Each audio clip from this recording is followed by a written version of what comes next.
All right, let's get right into it. Today, we're talking about something huge, a really critical and honestly often missed interaction between two of the most common medications out there. We're going to uncover what happens when the body's built-in alarm system for low blood sugar gets silenced, creating this hidden danger that you absolutely need to know about. So let's set the scene here, because what we're really dealing with is a true silent emergency. So picture this, right? You've got a 58-year-old man. He's got type 2 diabetes, he's on insulin, he's also on a beta blocker for his heart. I mean, how common is that combination? He drives to work, maybe feels a little off, a bit sweaty, but he just brushes it off. An hour later, his coworkers find him just staring blankly at his computer, totally confused. And this is where it gets really weird. You rush over to check on him. His heart rate?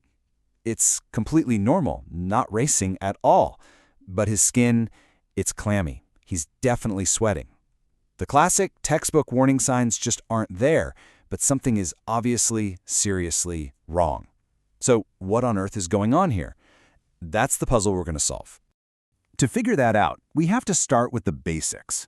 We need to understand how the body's own warning system is supposed to work. And trust me, it's an incredible, multi-layered, and frankly, brilliant setup.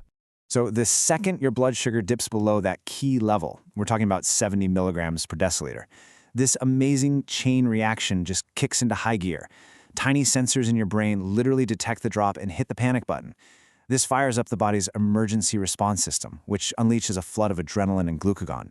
And hey, if that's not enough, cortisol and growth hormone jump in as backup. It's a seriously well-designed defense. Let's focus on adrenaline for a second, because it's really the star of the show here. Think of your body as a car. Adrenaline does two things. First, it's like a turbo boost for your engine. It tells your body to release stored sugar for more fuel. But, just as important, it's also the flashing red warning light on your dashboard. It's what gives you that racing heart, the shakiness, the anxiety, all the things that scream, hey, you need to eat something right now. Okay, so that's the normal playbook. Now let's bring in our antagonist, the beta blocker. This is the drug that comes in and just starts methodically cutting the wires to all those alarms. So, to get how this works, you have to know that adrenaline doesn't just go everywhere. It has specific targets, beta-1 and beta-2 receptors. Think of beta-1 as the heart receptors. They're the ones that get the message to make your heart pound. That's the alarm bell. Now, beta-2 receptors, they're the metabolic receptors, mostly in your liver. They get the order to release more sugar. That's the rescue mission. And this slide right here, this is everything. Let's walk through it. Normally, adrenaline hits beta-1. Your heart races, you feel it, and you're warned.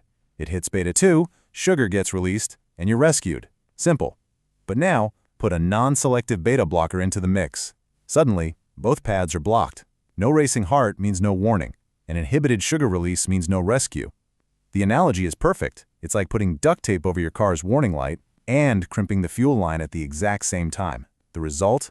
A silent, deeper, and way more dangerous low. You might be thinking, it's game over then. But here's the really fascinating part. Even with this whole system being sabotaged, the body leaves behind one single, unspoiled clue. So that leads to the obvious question, right? With all the main alarms shut off, is the patient just flying completely blind with no warning whatsoever? And the answer, thankfully, is no. This right here, this is the single most important thing to remember. Decades of clinical practice have shown us that sweating is the one warning sign that remains. It's the most reliable clue you're going to get. And here's the aha moment. Here's why. It all comes down to the wiring. Sweating isn't controlled by the adrenergic system, the one that adrenaline and beta blockers use. Nope, it's on a completely different circuit, controlled by what are called cholinergic nerves. The beta blocker simply doesn't touch this pathway. So think of it this way. The beta blocker cuts the power to the fire bell, so you can't hear it ringing. But the smoke detector, the sweating, is on a totally separate power source. It still works just fine. Now, this whole situation gets dialed up to an even more dangerous level when we're talking about patients with type 2 diabetes who are on insulin. So why is that? Well, for these patients, the beta blocker isn't just one problem. It's a problem stacked on top of other problems that are already there. See, many people with long-term diabetes already have some nerve damage that kind of dulls their adrenaline response to begin with. Their backup glucagon system, often weaker too. And after years of having low blood sugar episodes, their body just gets used to it. It becomes desensitized.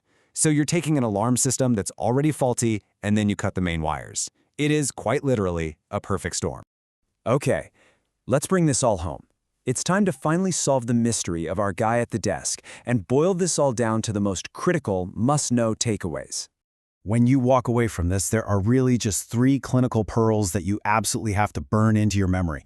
Okay, here we go. Pearl number 1, and this is the big one. If your patient on a beta blocker is acting confused or just sweating for no reason, even if their heart rate is fine, check their glucose right away. That clammy skin was the only real clue our guy at the desk was giving us that his brain was being starved of sugar. Number 2, when you have a choice, cardioselective beta blockers are usually a better option because they mess less with those metabolic beta-2 receptors. And number 3, and this is so important, you have to tell your patients about this. You have to say, listen, sweating is now your number 1 warning sign. That conversation could literally save their life. So we've lifted the veil on this hidden interaction, and it leaves us with one final thought to carry with us. One big question. What other silent drug effects, these kinds of hidden but critical interactions, could we all be missing?